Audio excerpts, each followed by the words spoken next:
ఈ రోజే డౌన్లోడ్ చేయండి. మీ ఫేవరెట్ షోస్ చూడండి. నేను వెళ్ళింది అల్లుణ్ణి విడిపించడానికి కాదు జానకి. చావు బతుకుల్లో ఉన్న అబ్బాయి దగ్గరికి. మరి మీరు తీసుకువెళ్ళిన డబ్బు? ఆస్పత్రిలో ఆ అబ్బాయి వైద్యం కోసం కట్టాను. అబ్బాయికి సాయం చేశారు, మంచిదండి. మన రామ కూడా సమస్య తీర్చారు కదా. అల్లుడు గారు ఇంటికొచ్చేశారు కదా. పాపం రామ ఏడ్చుకుంటూ ఇంటికొచ్చింది. ఇదంతా చేసింది అల్లుడు అని ఆరోపణలున్నప్పుడు నేనెళ్ళి ఆదుకోవడం కరెక్ట్ కాదు. నిజానిజాలు తేలేంత వరకు చట్టం పరిధిలో ఉండడమే మంచిది. అయ్యో, మీరేంటండి ఇలా మాట్లాడుతున్నారు? అల్లుడు గారు అటువంటి వారు కాదు అని మీకు కూడా తెలుసు కదండి. అది మనకి తెలుసు, జనానికి తెలియదు కదా. ఇప్పుడు మనం ఆలోచించాల్సింది మన కూతురు గురించి కదండి. వాళ్ల వైపు న్యాయం ఉంటే పోలీసులే వాళ్ళని వదిలేస్తారు, అమాయకుల్ని శిక్షించరు. అదంతా ఎవరు చేశారో తెలిసి అల్లుడు గారు బయటకు వచ్చేంత వరకు నా రామ ఎంత బాధపడుతూ ఉంటుంది. ఒకసారి మన రామ గురించి కూడా ఆలోచించండి. పెదనాన్న, పోనీ కేసు నడుస్తున్నా కూడా శౌర్యని బెయిల్ మీద విడిపించి తీసుకురావాల్సింది కదా. ఈ ఊరికి పెద్దగా జనాలకి దగ్గరగా ఉన్నాను, అందుకే ఈ కేసుకు నేను దూరంగా ఉండాలాద్యా. లేదంటే అందరికీ నా మీదున్న నమ్మకం పోతుంది. అందుకని హాస్పిటల్లో ఉన్న కుర్రాన్ని పరామర్శించి పోలీస్ స్టేషన్లో ఉన్న అల్లుణ్ణి పట్టించుకోకుండా వచ్చేస్తారా? ఏమండి, ఇది న్యాయంగా ఉందా? జానకి, ఒక్కసారి నా స్థానంలో ఉండు, నీకే అర్థమవుతుంది. పెదనాన్న, కనీసం రామలక్ష్మినైనా ఇక్కడికి తీసుకురావాల్సిందే. పాపం సాయం చేసేవాళ్లు లేక దేవుడే దిక్కని ఎక్కడెక్కడ తిరుగుతుందో నా కూతురు. పెద్దమ్మ, బాధపడకు. మన రామ ఎప్పుడూ దేన్నైనా ధైర్యంగా ఎదుర్కొంటుంది. జానకి, అనవసరమైన అపోహలతో భయపడకు. ఏనాటికైనా ధర్మమే గెలుస్తుంది.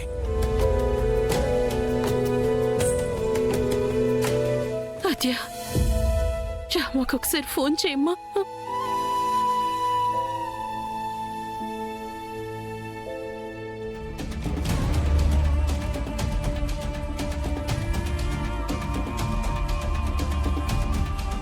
ఇదంతా చాలా కాంప్లికేటెడ్ కేసు. స్టూడెంట్ చావు బతుకుల్లో ఉన్నాడు. సో డిపార్ట్మెంట్ చాలా స్ట్రాంగ్గా కేసు ఫైల్ చేశారు. మీ వారికి బెయిల్ రావటం చాలా కష్టం. అయ్యో సార్, అలా అనకండి సార్. జబ్బు చేసిన వాళ్ళకి వైద్యులు, అన్యాయం జరిగిన వాళ్ళకి లాయర్లు దేవుళ్ళు అంటారు. దయచేసి మాకు లాయర్గా న్యాయం జరిపించండి సార్. కానుకలు ఇవ్వకపోతే దేవుడే కోరిన కోరికలు తీర్చట్లేదు. మనుషులు మనమెంత. సార్, ఎంత అవుతుందో అని చెప్తే మేము అరేంజ్ చేస్తాం. స్టూడెంట్ కేసు కదా, ఒక 10 లక్షలు అవుతుంది. 10 లక్షలా? 10 లక్షలా సార్? పెద్ద కేసు కదండి, ఆ మాత్రం ఉంటుంది. లేదంటే మీ ఇష్టం. మావయ్య, ఎఫ్ఐఆర్ ఫైల్ చేస్తే 14 రోజులు రిమైండ్కి వెళ్ళిపోతాడు. అయ్యో అయ్యో, వద్దు సార్. నా తల తాకట్టు పెట్టైనా నేను డబ్బులు అరేంజ్ చేస్తాను. మంచిదండి.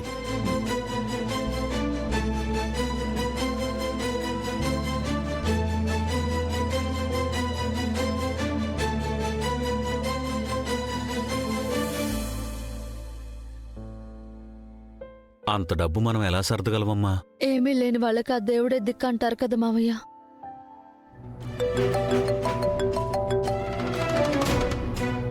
ఆద్య, రామా, ఎక్కడున్నావు? నేను మావయ్య లాయర్ దగ్గరకు వచ్చాం. ఇప్పుడే పెదనాన్న ఇంటికొచ్చారు. శౌర్యకి ఏ హెల్ప్ చేయలేనని చెప్పారు. అమ్మా రామా, అల్లుడు గారిని బయటికి తీసుకొచ్చే అవకాశం ఏమైనా దొరికిందా? బయటికి రావాలంటే 10 లక్షలు కట్టాలని చెప్తున్నారమ్మా.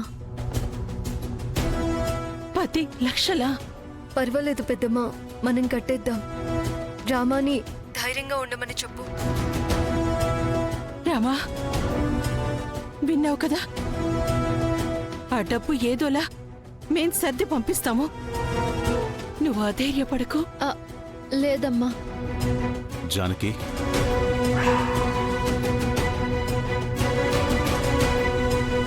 నువ్వు సహాయం చేసినా నేను నీ వెనక ఉన్నట్టే కదా.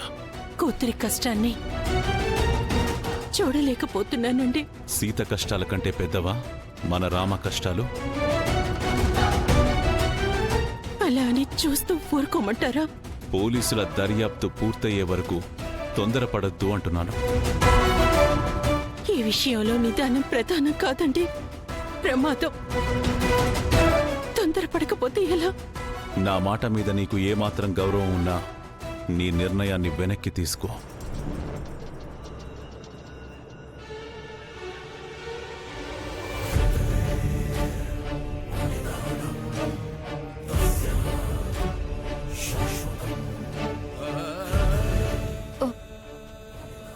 పెద్దమ్మ,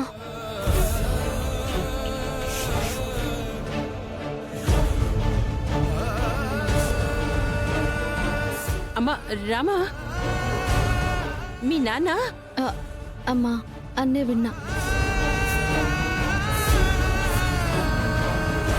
నాన్న చెప్పింది కూడా కరెక్టే కదమ్మా.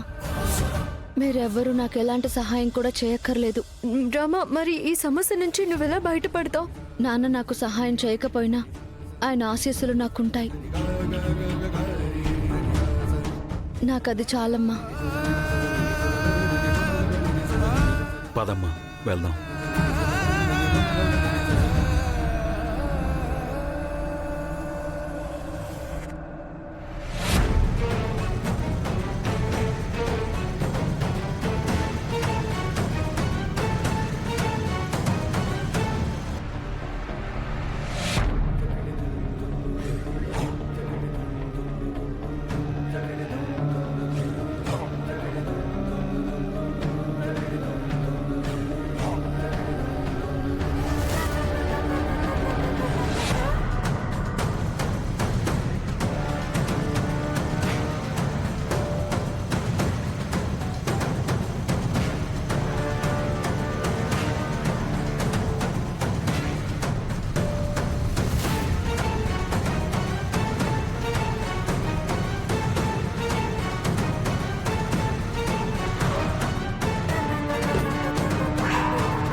కనిపించట్లేదా?